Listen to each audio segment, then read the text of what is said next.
ৰাহুল গান্ধীক উভতি ধৰিলে অসমৰ মুখ্যমন্ত্ৰী ডক্টৰ হিমন্ত বিশ্ব শৰ্মাই। মই ৰাহুল গান্ধীক বুঢ়া আঙুলি দেখুৱাইছোঁ। মই মাৰ গাখীৰ খাই জন্ম হৈছোঁ। মই দুধদানি খাই জন্ম হোৱা নাই বুলি মন্তব্য কৰিলে মুখ্যমন্ত্ৰী ডক্টৰ হিমন্ত বিশ্ব শৰ্মাই। শেহতীয়াভাৱে অসমলৈ আহিছিল মল্লিকাৰ্জুন খাৰ্গে আৰু ৰাহুল গান্ধী। আৰু তাৰ পিছতে মুখ্যমন্ত্ৰী ডক্টৰ হিমন্ত বিশ্ব শৰ্মাই ৰাহুল গান্ধীৰ আগমন আৰু ৰাহুল গান্ধীয়ে মঞ্চত দিয়া ভাষণ সন্দৰ্ভত প্ৰতিক্ৰিয়া প্ৰকাশ কৰিছে। মুখ্যমন্ত্ৰী ডক্টৰ হিমন্ত বিশ্ব শৰ্মাই কৈছে, মই অসমৰ অসমীয়া, মোৰ মাতৃ অসমীয়া আৰু অসমৰ গৰ্ভত জন্ম হোৱা মই এটা সন্তান। গতিকে মই কোনো দুধদানি খাই জন্ম হোৱা সন্তান নহয়, মই ৰাহুল গান্ধীক বুঢ়া আঙুলি দেখুৱাইছোঁ বুলি ক'লে মুখ্যমন্ত্ৰী ডক্টৰ হিমন্ত বিশ্ব শৰ্মাই। মুখ্যমন্ত্ৰী ডক্টৰ হিমন্ত বিশ্ব শৰ্মাই কি কৈছিল ৰাহুল গান্ধী সন্দৰ্ভত লৈ আহিছোঁ সবিস্তাৰে। মই অসমতেই জন্ম হোৱা এজন অসমীয়া, এই মন্তব্য মুখ্যমন্ত্ৰী ডক্টৰ হিমন্ত বিশ্ব শৰ্মাৰ। মুখ্যমন্ত্ৰী ডক্টৰ হিমন্ত বিশ্ব শৰ্মাই সাংবাদিকৰ আগত ক'লে, মই মাৰ গাখীৰ খাই জন্ম হৈছোঁ, মই দুধদানি খাই জন্ম হোৱা নাই বুলি ক'লে মুখ্যমন্ত্ৰী ডক্টৰ হিমন্ত বিশ্ব শৰ্মাই। তেওঁ ক'লে, দুধদানিৰ গাখীৰ খাই জন্ম হোৱা নাই মই বুলি তেওঁ উল্লেখ কৰিছে।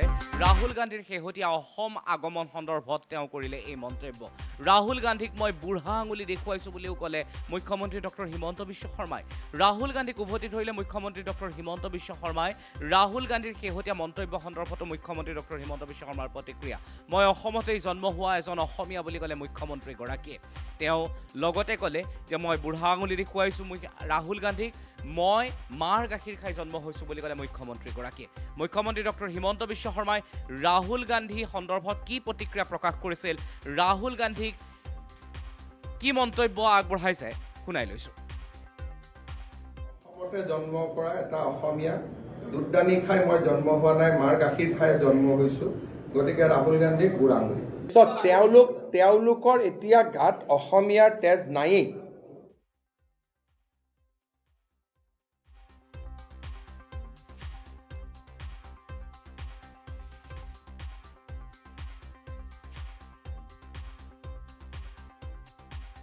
বিদেশীৰ লগত থিয় নহয় ভাৰতীয়ৰ লগত থিয় হ'ব নেকি? সেই দলটোৱে উচ্ছেদকাৰীৰ লগত থিয় নহয় অসমীয়াৰ লগত থিয় হ'ব নেকি? দুইটা বাচ্চাকে ব্ৰিটিছ পাছপৰ্ট দি দিছে। তাৰমানে আমিবোৰ দ্বিতীয় শ্ৰেণীৰ নাগৰিক নহয় জানো? আপোনাৰ ল'ৰাটো অসমীয়া নাগৰিক, আপোনাৰ ল'ৰাটো ভাৰতীয় নাগৰিক। ৰিপুণ বৰাই কি কৈছে যে ব্ৰিটিছ পাছপৰ্টৰ মূল্য বেছি। তাৰমানে আমাৰ ল'ৰা ছোৱালীয়ে ঘোঁৰাৰ ঘাচ কাটি আছে। কিন্তু আমাৰ মানুহবিলাকেতো এইবিলাক চিন্তাই নকৰে। আমাৰ মানুহবিলাকে সেইবিলাকতে সন্তুষ্ট লাভ কৰে, সেইকাৰণে আমাৰ ওপৰত আক্ৰমণ চলি আছে।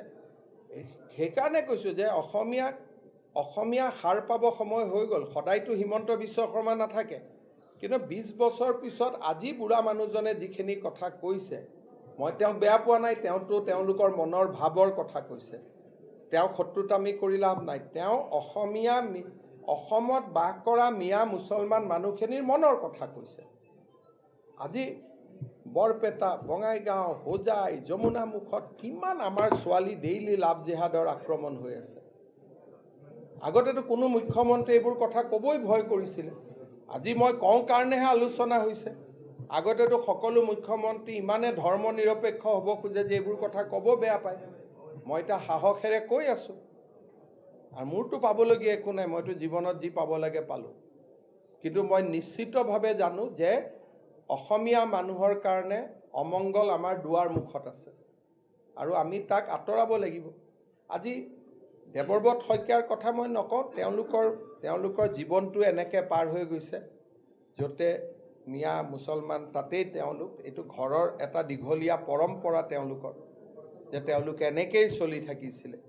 কিন্তু মই ভাবোঁ যে মোক কালি এটা যুৱ কংগ্ৰেছৰ ল'ৰাই, মই হোৱাটছআপটো আপোনালোকক ঘৰুৱাভাৱে দেখাই দিম, অসম প্ৰদেশ যুৱ কংগ্ৰেছৰ ল'ৰা এজনে মোক কালি ৰাহুল গান্ধী যোৱাৰ পিছত মেছেজ দিছে যে দাদা মোক বিজেপিত জইন কৰাই লওক, এই পাৰ্টিটোত থাকিব নোৱাৰোঁ।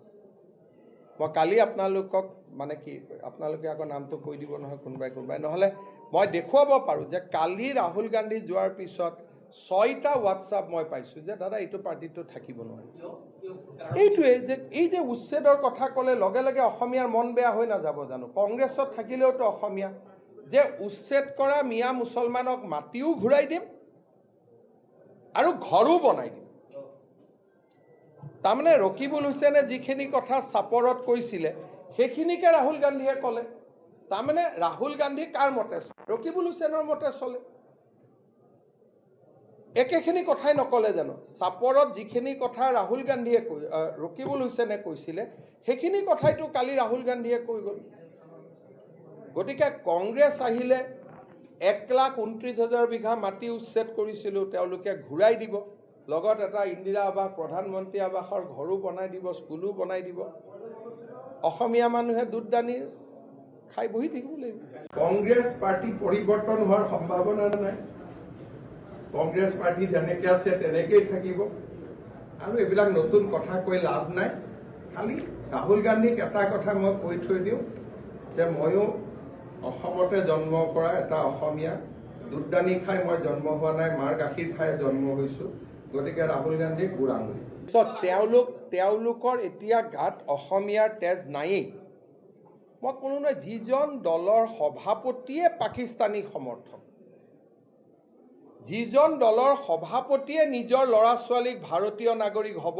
উৎসাহ নিদিয়ে সেই দলটোৱে বিদেশীৰ লগত থিয় নহয় ভাৰতীয়ৰ লগত থিয় হ'ব নেকি সেই দলটোৱে উচ্ছেদকাৰীৰ লগত থিয় নহয় অসমীয়াৰ লগত থিয় হ'ব নেকি দুটা বাচ্চাকে ব্ৰিটিছ পাছপৰ্ট দি দিছে তাৰমানে আমিবোৰ দ্বিতীয় শ্ৰেণীৰ নাগৰিক নহয় জানো আপোনাৰ ল'ৰাটো অসমীয়া নাগৰিক আপোনাৰ ল'ৰাটো ভাৰতীয় নাগৰিক ৰিপুণ বৰাই কি কৈছে যে ব্ৰিটিছ পাছপৰ্টৰ মূল্য বেছি তাৰমানে আমাৰ ল'ৰা ছোৱালীয়ে ঘোঁৰাৰ ঘাচ কাটি আছে কিন্তু আমাৰ মানুহবিলাকেতো এইবিলাক চিন্তাই নকৰে আমাৰ মানুহবিলাকে সেইবিলাকতে সন্তুষ্ট লাভ কৰে সেইকাৰণে আমাৰ ওপৰত আক্ৰমণ চলি আছে সেইকাৰণে কৈছোঁ যে অসমীয়া সাৰ পাব সময় হৈ গ'ল সদায়তো হিমন্ত বিশ্ব শৰ্মা নাথাকে কিন্তু 20 বছৰ পিছত আজি বুঢ়া মানুহজনে যিখিনি কথা কৈছে মই তেওঁক বেয়া পোৱা নাই তেওঁতো তেওঁলোকৰ মনৰ ভাৱৰ কথা কৈছে তেওঁ শত্ৰুতামি কৰি লাভ নাই তেওঁ অসমত বাস কৰা মিয়া মুছলমান মানুহখিনিৰ মনৰ কথা কৈছে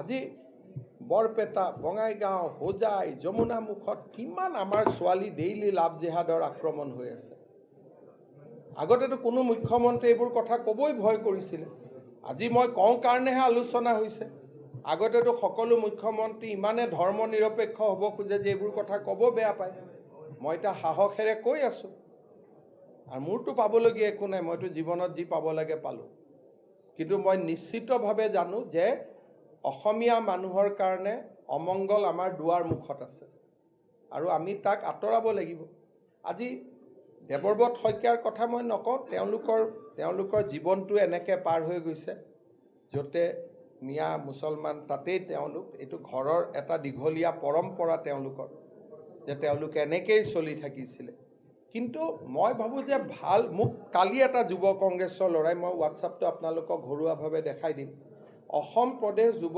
কংগ্ৰেছৰ ল'ৰা এজনে মোক কালি ৰাহুল গান্ধী যোৱাৰ পিছত মেছেজ দিছে যে দাদা মোক বিজেপিত জইন কৰাই লওক এই পাৰ্টিটোত থাকিব নোৱাৰোঁ মই কালি আপোনালোকক মানে কি আপোনালোকে আকৌ নামটো কৈ দিব নহয় কোনোবাই নহ'লে মই দেখুৱাব পাৰোঁ যে কালি ৰাহুল গান্ধী যোৱাৰ পিছত 6টা হোৱাটছআপ মই পাইছোঁ যে দাদা এইটো পাৰ্টিটো থাকিব নোৱাৰে এইটোৱে যে এই যে উচ্ছেদৰ কথা ক'লে লগে লগে অসমীয়াৰ মন বেয়া হৈ নাযাব জানো কংগ্ৰেছত থাকিলেওতো অসমীয়া যে উচ্ছেদ কৰা মিয়া মুছলমানক মাটিও ঘূৰাই দিম আৰু ঘৰো বনাই দিম তাৰমানে ৰকিবুল হুছেইনে যিখিনি কথা চাপৰত কৈছিলে সেইখিনিকে ৰাহুল গান্ধীয়ে ক'লে তাৰমানে ৰাহুল গান্ধী কাৰ মতে ৰকিবুল হুছেইনৰ মতে চলে